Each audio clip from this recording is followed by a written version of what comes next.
Okay, 12 ફિઝિક્સની અંદર પ્રકરણ number 9 જે આપણું કિરણ પ્રકાશ શાસ્ત્ર છે એમાં મુખ્યત્વે ત્રણ ટોપિકો હતા. કયા હતા? પરાવર્તન, વક્રીભવન અને પૂર્ણાંતિક પરાવર્તન. લાસ્ટમાં હતું પ્રકાશીય ઉપકરણો. તો આપણે વક્રીભવનવાળા કિસ્સાની અંદર વક્રીભવનના નિયમો સમજી ગયા. હવે ગોળીય સપાટી પાસે થતું વક્રીભવન એક ટોપિક છે 9.4. એની અંદર એક સવાલ બનશે, ગોળીય સપાટી માટે વસ્તુ અંતર, પ્રતિબિંબ અંતર વચ્ચેનો સંબંધ વક્રીભવનાંક અને વક્રતા ત્રિજ્યાના પદમાં મેળવવાનો છે. હવે u છે એને કહેવામાં આવે વસ્તુ અંતર, v ને કહેવામાં આવે પ્રતિબિંબ અંતર. આ બંને વચ્ચેનો સંબંધ n અને r ના પદમાં લાવવાનો છે. આ આપણું સૂત્ર છે, એ મેળવવાનું છે. તમને કદાચ અથવામાં સવાલ આ રીતે પૂછી શકે કે ગોળીય સપાટી વડે થતા વક્રીભવનના કિસ્સામાં -n1/u n2/v બરાબર n2 - n1/r સૂત્ર તારવો, એવું સવાલ પૂછી શકે. આ સવાલ મહત્તમ 3 ગુણમાં આવી શકે. જો 4 ગુણમાં આવે તો વેરી ગુડ. પણ હવે આ થિયરીની શરૂઆત કરવાની કેવી રીતે? આપણને એક્ઝામમાં સવાલ આપેલો છે, આ સવાલને આપણે લખવાનો કેવી રીતે? તો આ જે ચેપ્ટર છે એની અંદર ભૂમિતિનો ઉપયોગ કરવાનો છે, કેમ કે આ કિરણ પ્રકાશ શાસ્ત્ર છે એમાં ભૂમિતિનો ઉપયોગ કરશો. અરીસા, લેન્સ, પ્રિઝમ, એ ભૂમિતિનો ઉપયોગ કરીને આપણે વ્યવહારિક ઘટનાઓ સમજાવવાની છે પ્રકાશની. તો ભૂમિતિ મતલબ આકૃતિનો ઉપયોગ અહીંયા કરવાનો છે. તો આપણે બધા સૌપ્રથમ આકૃતિ દોરશું. એમાં ગોળીય સપાટી દોરવાની. હવે ગોળીય સપાટી પણ પારદર્શક જ છે, કાચનું હોઈ શકે. આ આપણી ગોળીય સપાટી છે, બરાબર. આ આખો ભાગ આપણે બતાવ્યો છે, આટલો મોટો નથી, પણ સમજણ માટે આ દ્રવ્યને થોડુંક આગળ વિસ્તૃત કરેલું છે. અને એની અંદર આ એક અક્ષ દોરી દઈએ, બરાબર. આ મુખ્ય અક્ષ છે. હવે આપણે અહીંયા પ્રતિબિંબ અંતર, વસ્તુ અંતર દર્શાવવા માટે પહેલા આપણે વસ્તુને લેવું પડે. તો વસ્તુ બતાવવા માટે પહેલા બે વક્રીભવનની અંદર બે અલગ અલગ માધ્યમની વાત થાય છે. તો બે અલગ અલગ માધ્યમ કયા કયા છે? તો માધ્યમના નામ આપી દઈએ. તો આ માધ્યમ નંબર આપણો એક પહેલા લખી દેવાનો, આ માધ્યમ 1, અને આ છે તમારો માધ્યમ નંબર 2, જેનો વક્રીભવનાંક n2 છે. આનો વક્રીભવનાંક છે n1. ક્લિયર આટલું? હવે મેં અહીંયા આવું લખો કે n1 n2, એનો મતલબ થાય કે માધ્યમ 1 ની સાપેક્ષે માધ્યમ 2 નો વક્રીભવનાંક બધું છે. એટલો મતલબ થાય કે પહેલો માધ્યમ છે પ્રકાશ્ય પાતળું માધ્યમ છે, અને બીજું માધ્યમ છે કયું માધ્યમ કહેવાય? ઘટ માધ્યમ કહેવાય, બરાબર. આટલું પહેલા બતાવી દો. હવે એક વસ્તુને લેવાનો છે. વસ્તુનો મતલબ જેના પરથી કિરણ આવતા એ વસ્તુ, અને બે વક્રીભૂત કિરણ ભેગા થાય ત્યાં શું બનશે? પ્રતિબિંબ બનશે. પરાવર્તનની અંદર પણ એવું છે, જેના પરથી પરાવર્તનની કિરણ આવે એ બે પરાવર્તિત કિરણ ભેગા થાય ત્યાં શું બનશે? પ્રતિબિંબ બનશે. તો આપણે પહેલા વસ્તુને બતાવી દો ને. આ વસ્તુ છે. હવે વસ્તુ કેવું? બે પ્રકારના આવે. આપણે ખાલી ડોટ કરશું તેને શું કહીશું? બિંદુવત. આ બિંદુવત વસ્તુ છે, અને કોઈ કિસ્સામાં રેખીય વસ્તુ પણ આવે. તો આ થિયરીમાં આપણે લેવાનું છે બિંદુવત વસ્તુ. હવે વસ્તુને અંગ્રેજીમાં કહેવાય ઓબ્જેક્ટ, એટલે આપણે એને ઓ વડે દર્શાવશું. હવે એમાંથી આપણે પ્રતિબિંબ બનાવવા માટે ઓછામાં ઓછા બે વક્રીભૂત કિરણોને ભેગા કરવાના. તો એક સીધું કિરણ જશે. હવે સીધું જાય ને લંબ રૂપે દાખલ થાય તો તેનું વક્રીભવન નહીં જાય, સીધું જ જશે. બીજું કિરણ ત્રાસુ કિરણ મોકલાવે. તો અહીંયા સપાટી સુધી, અહીંયા સુધી કોઈ માધ્યમ બદલાતો નથી, એટલે એની દિશા પણ નહીં બદલાય. પણ જેવું આ માધ્યમમાં દાખલ થશે, જવું જોઈતું તો આમ સીધું જવું જોઈએ, અને સીધું જશે નહીં. એ શું થશે? એની દિશા બદલશે. દિશા બદલાઈને શું કહેવાય? વક્રીભવન કહેવાય. તો વક્રીભવન માટે આપણે અહીંયા લંબ રેખા દોરવાની. તો લંબ રેખા અહીંયા દોરું તો આ લંબ રેખા છે ને હંમેશા c માંથી પસાર થતી હોય, એટલે અહીંયા c હશે. એટલે કે આ વક્ર ભાગ છે, આ વક્રનો કેન્દ્ર અહીંયા છે, ને કહેવામાં આવે વક્રતા કેન્દ્ર c, બરાબર. અને આ દોર્યું છે ને શું કહેશું આપણે? લંબ. હવે પ્રકાશનું કિરણ પાતળામાંથી ઘટમાં દાખલ થાય છે. સીધું જવું જોઈએ તો માધ્યમ નહીં હશે, તો સીધું જશે. એ માધ્યમ બદલાય છે, પાતળામાંથી ઘટમાં દાખલ થાય, તે કિસ્સામાં કિરણનું શું થશે? દિશા બદલાશે, અને આ કિરણ લંબ તરફ વળશે. આપણે નિયમની અંદર આ સમજી ગયા હતા કે આ કિરણ જે છે એને શું કહીશું આપણે? વક્રીભૂત કિરણ. અને આ કિરણને શું કહીશું? આપાત કિરણ. આ જે કિરણ છે બહાર હવામાં છે એ આપાત કિરણ, અને આ માધ્યમ 2 માં છે એ કયું કિરણ છે? આ તમારું વક્રીભૂત કિરણ છે. હવે બે લંબ દોરવાના છે. એક બીજો એક લંબ દોરી દઈએ. એ લંબ રેખા આપણે અહીંયા દોરીએ છીએ, અને આ એટલું બધું વક્ર નથી, એટલે આ અંતર નહિવત છે, બરાબર. હવે નામ નિર્દેશમાં જે રીતે ટેક્સ્ટબુકમાં નામ આપ્યા છે એ નામ આપું છું અમે. અહીંયા નામ આપી દઈએ n, અને આ લંબને નામ આપી દઈએ n, બરાબર. હવે અંતરોની માપણી કરવાની છે, તો અંતર લખવું પડશે આપણે. તો અંતરમાં વસ્તુ અંતરને આપણે અહીંથી માપીએ તો વસ્તુ અંતરને શેના વડે દર્શાવાય? u વડે. તો આપણો આ વસ્તુ અંતર થઈ ગયું. અહીં પ્રતિબિંબ મળે છે. પ્રતિબિંબને અંગ્રેજીમાં કહેવાય ઇમેજ, એટલા માટે એને I વડે દર્શાવો. તો કેમ અહીંયા પ્રતિબિંબ મળ્યું? તો આ એક વક્રીભૂત કિરણ અને આ એક કિરણ ભેગા થયા. બે વક્રીભૂત કિરણો ભેગા થાય ત્યાં શું બનશે? પ્રતિબિંબ બનશે. તો આપણું આ C થી આ વચ્ચેનું અંતર એટલે કે શું વક્રતા ત્રિજ્યા r, આ વક્ર ત્રિજ્યા r થશે અને આ અંતર છે એને કહીશું આપણે પ્રતિબિંબ અંતર b. આટલું આકૃતિમાં બતાવી દેવાનું. O વાળું જે અંતર છે ને, O એટલે ઓબ્જેક્ટ, ઓબ્જેક્ટ એટલે વસ્તુ, વસ્તુ અંતર u, વક્રતા ત્રિજ્યા r અને પ્રતિબિંબ અંતર b. આપણે u v વચ્ચેનો સંબંધ મેળવવાનો છે, પણ કોના કિસ્સામાં? n1 n2 અને r ના પદમાં. બરાબર, આ સૂત્ર આપણે તારવવાનું છે. તો શરૂઆત ક્યાંથી કરશું? આપણને કઈ જ નથી ખબર પડતી એમાં. ગમે તે રીતે આપણે થિયરીમાં આકૃતિ પાકી ગયેલી છે, પણ એની આગળ શું કરશું આપણે? તો એના માટે જ્યારે પણ વક્રીબંધ, અહીંયા પણ વક્રીબંધ જ થાય છે. સવાલમાં લખ્યું છે વક્રીબંધ, ગોળીય સપાટી વડે થતું વક્રીબંધ. તો વક્રીબંધના કિસ્સામાં આપણે સ્નેલનો નિયમ લાગુ પડવાનો. તો સ્નેલના નિયમ માટે બે ખૂણાની જરૂર પડે. એક તો અહીંયા બહાર જે બનતો ખૂણો છે, આપાત કિરણે લંબ સાથે બનાવેલો ખૂણો, એને શું કહીશું આપણે? આપાત કોણ I. અને જે આપાત કિરણે લંબ સાથે બનાવેલો ખૂણો એને કહીશું આપાત કોણ I. આપાત કોણને અંગ્રેજીમાં કહેવાય ઇન્સિડન્ટ એંગલ. આ તૂટક રેખા છે લંબ, તો આ વક્રીભૂત કિરણે લંબ સાથે બનાવેલો ખૂણો એને કહીશું રિફ્રેક્ટેડ એંગલ.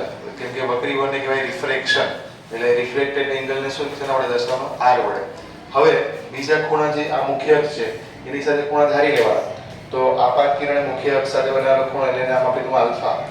પછી આ ખૂણાનું નામ આપી દઉં બીટા અને આ ખૂણાનું નામ આપી દઉં ગામા. નહીં આપવું હોય તો પણ ચાલે, પણ આપણે આલ્ફા બીટા ગામાના પદમાં રાખ્યું છે. બુકમાં લોકો આખું ખૂણાનું નામ આપે છે. બરાબર, તો આપણે ચલો શરૂઆત ક્યાંથી કરવાનું? કઈ આવડતું નથી તો જ્યારે વક્રીભવન થતો હોય તો વક્રીભવનમાં તમારે શરૂઆત કરવાની સ્નેલના નિયમ પરથી. તો શરૂઆત કરીએ બિંદુ n પાસે, બિંદુ n પાસે સ્નેલનો નિયમ લાગુ પાડતા. ચલો સ્નેલનો નિયમ લાગુ પાડીએ. તો સ્નેલનો નિયમ હતો આપણી પાસે સૂત્ર હતું n1 sin θ1 બરાબર n2 sin θ2. હવે એમાં કન્ફ્યુઝ થવાની જરૂર નથી. θ1 એટલે પહેલા માધ્યમમાં બનેલો ખૂણો જે આપણો I છે, θ2 એટલે બીજા માધ્યમમાં બનેલો ખૂણો જે આપણો શું છે? r છે. એ લખી શકીએ આપણે n1 sin I બરાબર n2 sin r. ચલો આટલા સુધી પણ ખબર પડી ગઈ. હવે શું કરવાનું આગળ? તો આપણે આ કઈ અરીસો કે કોઈ પણ ગોળીય સપાટી છે એટલી મોટી નહીં હોય, તો ગોળીય સપાટી એટલી વધારે મોટી નહીં હોય તો આ કિરણો ખૂબ જ નજીક હશે અને આ જે ખૂણાઓ હશે એ નાના હશે. તો ખૂણાઓ નાના હોય એ કિસ્સામાં જ્યારે ખૂણાઓ ખૂબ જ નાના હોય ત્યારે તે કિસ્સામાં આપણે લખતા હતા sin θ near equal to θ લેવામાં આવે. તો જ્યાં sin I છે ત્યાં I લખવાનું ખાલી, અને જ્યાં sin r છે ત્યાં શું લખવાનું? ખાલી r. એટલે સમીકરણ શું બનશે? n1 I બરાબર n2 r. હવે આ જે સમીકરણ છે ને એમાં તમારે ગમે ત્યાંથી I અને r ની કિંમત આવીને મૂકો તો તમને જવાબ મળી જશે. બરાબર, જે તમારું માંગેલું સૂત્ર છે મળ્યો હોય તેમાં I અને r ની કિંમત મૂકવાની તો તમને જવાબ મળી જશે. હવે I અને r શોધવીને મૂકવાનું છે. તો મને પહેલા તો I કયા ત્રિકોણમાં દેખાય છે? બે ત્રિકોણ લેવા પડશે I અને r માટે. તો એક ત્રિકોણ દેખાય છે મને O N અને C. ત્રિકોણ O N C માં આ કયો ખૂણો છે? બહારનો ખૂણો છે. તો તમે લખી શકો ત્રિકોણ O N C માં ખૂણો I બહિષ્કોણ હોવાથી, બહિષ્કોણ એટલે કે બહારનો ખૂણો. હવે બહિષ્કોણની ખાસિયત શું છે? બહારનો ખૂણો બરાબર થાય અંદરના સામસામેના ખૂણા હોય એના સરવાળા બરાબર હોય. એટલે અહીંયા લખી શકો બહિષ્કોણ બરાબર, આ એક્ઝામમાં નહીં લખો તો ચાલે પણ આપણે સમજણ માટે બહિષ્કોણ બરાબર આંતરિક ખૂણાનો સરવાળો, ખૂણાઓનો સરવાળો. બરાબર, હવે આંતરિક ખૂણો કયા છે? તો ખૂણો I બરાબર અંદરના ખૂણા કયા દેખાય છે તમને? એક તો આલ્ફા દેખાય છે અને બીટા. કેમ કે ત્રિકોણ છે O N C એમાં અંદરના ખૂણા કયા છે? આલ્ફા અને બીટા. એટલે ખૂણો I બરાબર શું થઈ ગયું? Alpha plus beta. અને નંબર આપી દે 2. ચલો આ પણ મળી ગયું આપણને. I ની કિંમત હવે શેની કિંમત મૂકવાની આપણે? R ની કિંમત મૂકવાની. તો R ની કિંમત ક્યાંથી મળશે? તો ત્રિકોણ CNI, ત્રિકોણ CNI માં આ અંદરનો ખૂણો છે અને બીટા શું છે બહિષ્કોણ છે. તો બીટા બરાબર શું થશે r વત્તા ગામા. તો આપણે લખી શકીએ ત્રિકોણ CNI માં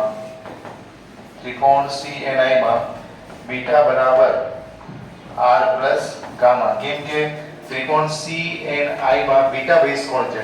તો બહિષ્કોણનો મતલબ થાય સામસામેના જે ખૂણા હોય એનો આંતરિક ખૂણાનો સરવાળો. હવે મારે r જોઈએ છે તો ગામાને આ બાજુ લઈ જઈએ તો r બરાબર શું થશે બીટા માઈનસ ગામા. તો આને નંબર આપીને 2. હવે શું કરવાનું 2 નહીં 3 આવશે કેમ કે ઓલરેડી 2 તો નામ આપી દીધું છે આપણે. તો સમીકરણ 1 માં i અને r ની કિંમત મૂકી દઈને સાદુરૂપ આપવાનું. તો ત્રિકોણ નો ઉપયોગ કરીને આપણે બે સમીકરણ મેળવ્યા છે. હવે એને મૂકી દે સમીકરણમાં. તો લખી શકાય સમીકરણ નંબર 1 માં સમીકરણ નંબર 2 અને 3 ની કિંમતો મૂકતા. ચલો કિંમત મૂકીએ એટલે n1 i ની કિંમત આવી આપણી પાસે આલ્ફા પ્લસ બીટા. જો મેં શું કર્યું ખાલી i ની કિંમત મૂકી એવી રીતે r ની કિંમત મૂકી દેવાનું n2 બીટા માઈનસ ગામા. હવે આગળ શું કરશું સાદુરૂપ આપવાનું. આ n1 ની અંદર ગુણી દેવાનું છે આપણે. એવી રીતે n2 ની અંદર ગુણી દઈએ તો સમીકરણ બનશે n1 alpha plus n1 beta બરાબર n2 beta minus n2 gamma. હવે શું કરશું અહીંયા આટલા સુધી તો ખબર પડી ગઈ આપણે. તો બીટા વાળા પદ એક સાથે કરીએ અને ગામાને આ બાજુ લાવી દઈએ તો તમારું સમીકરણ બનશે. જો બીટાને પેલી બાજુ લઈએ બીટા વાળા પદ એક સાથે કરીએ આ n2 વાળા પદને બાજુ લાવીએ તો n1 આલ્ફા આ માઈનસ છે તો પ્લસ થઈ જશે એટલે n2 ગામા બરાબર n2 બીટા આ પ્લસ છે પેલી બાજુ જશે તો માઈનસ n1 બીટા. હવે સાદુ રૂપમાં શું કરવાનું જો અહીંથી કઈ સામાન્ય નીકળે એવું છે નથી. અહીંથી શું સામાન્ય નીકળશે બીટા. બે છે બીટા એટલે એક બીટા બનાવવાનું છે આપણે. તો n1 આલ્ફા વત્તા n2 ગામા બરાબર n2 minus n1 into beta. આ જે સમીકરણ દેખાય છે એની અંદર તમે આલ્ફા બીટા ગામાની કિંમત મૂકશો તો તમને માંગેલું પરિણામ જે છે એ મળી જશે. બરાબર. તો આલ્ફાની કિંમત મૂકવી હોય તો તમે કાટકોણ ત્રિકોણનો ઉપયોગ કરી શકો. ONM ત્રિકોણ જો ONM માં આલ્ફા મળે તમને. પછી ત્રિકોણ MNC માં બીટા મળે. ત્રિકોણ MNI ની અંદર ગામા મળી જાય. બરાબર. તો આપણી પાસે 3 ત્રિકોણો છે એનો ઉપયોગ કરીને આલ્ફા બીટા ગામા મેળવીએ. તો પહેલા આપણે આલ્ફા મેળવીએ તો ત્રિકોણનું નામ બોલો કાટકોણ ત્રિકોણ ONM માં મારે જોઈએ છે u ના પદમાં સમીકરણ લાવવું છે એટલે આપણે અહીંયા tan θ વાપરીએ તો tan આલ્ફા બરાબર સામેની બાજુ ભાગ્યા પાસેની બાજુ.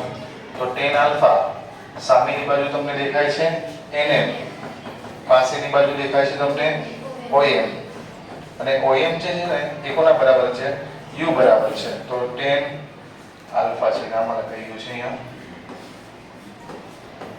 tan આલ્ફા બરાબર nm ના છેદમાં u બરાબર. આ એક સમીકરણ આવ્યું.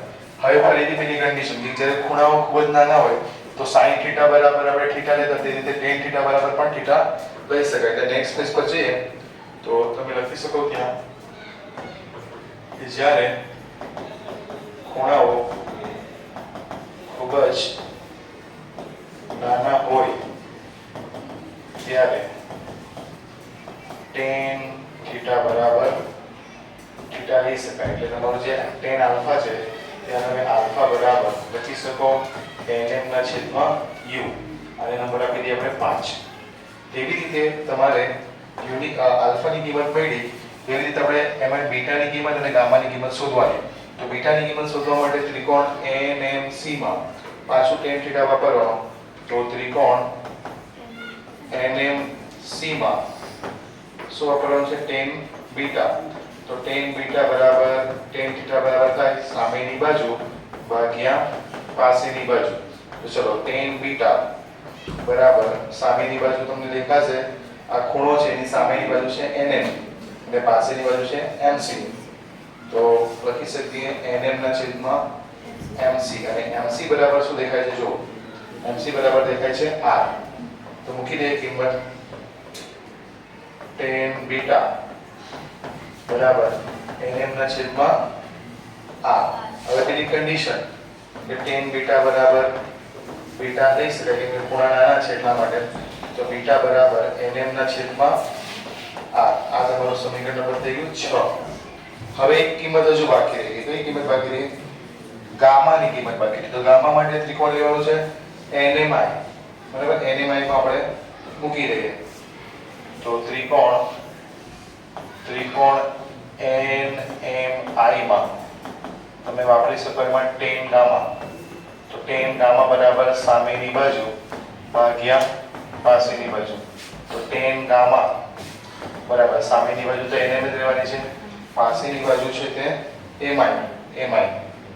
અને mi બરાબર છે તમારી પાસે p તો લખી શકો tan ગામા બરાબર અહીંયા શું આવશે mi ને તો nm ના છેદમાં v પછી પાછી કન્ડિશન કે tan ગામા બરાબર લઈ શકો ગામા એટલે ગામા બરાબર આવશે nm ના છેદમાં v આને નંબર આપી દઈએ 7 ચલો હવે સમીકરણ 5 6 અને 7 ને સમીકરણ નંબર 5 6 7 એને મૂકી દેવાનું છે સમીકરણ નંબર 4 માં આ સમીકરણ 4 માં મૂકી દેવાનું છે તો મૂકી દઈએ ચલો સમીકરણ છે તમારી પાસે n1 આલ્ફા આલ્ફા ની કિંમત આવી આપણી પાસે nm ના છેદમાં u પ્લસ n2 ગામા છે તો nm ના છેદમાં v બરાબર n2 n1 બીટા ની કિંમત છે અહીંયા બીટા ની કિંમત છે nm ના છેદમાં બીટા ની કિંમત શું છે nm ના છેદમાં r ચલો હવે શું કરવાનું બંને બાજુ કંઈક સામાન્ય દેખાય શું સામાન્ય દેખાય છે nm સામાન્ય nm જોડાય બરાબર તો પરિણામી જે સમીકરણ છે આપણો એ મળશે n1 ના છેદમાં u પ્લસ n2 ના છેદમાં v બરાબર n2 n1 ના છેદમાં r જે આપણું માંગેલું પરિણામ હતું પણ સૂત્રની અંદર તો કઈ આવું છે -n1/u n2/v છે અને અહીંયા આપણું જે સમીકરણ આવ્યું છે એની અંદર +n1/u અને આમાં બધે પ્લસ જ આવ્યો છે તો શું પ્રોબ્લેમ હશે એમાં તો આપણે હજુ એમાં સંજ્ઞા પ્રણાલી વાપરી નથી તો આપણે એ સંજ્ઞા પ્રણાલી મુજબ જવાનું તો સંજ્ઞા પ્રણાલી મુજબ ચલો સંજ્ઞા પ્રણાલી મુજબ વસ્તુ અંતર અહીંયા છે u એ શું લેશું આપણે પ્લસ લેશું કે માઈનસ લેશું તો આપણે સંજ્ઞા પ્રણાલી જોયું કે બધા અંતરો આપાત કિરણ દિશામાં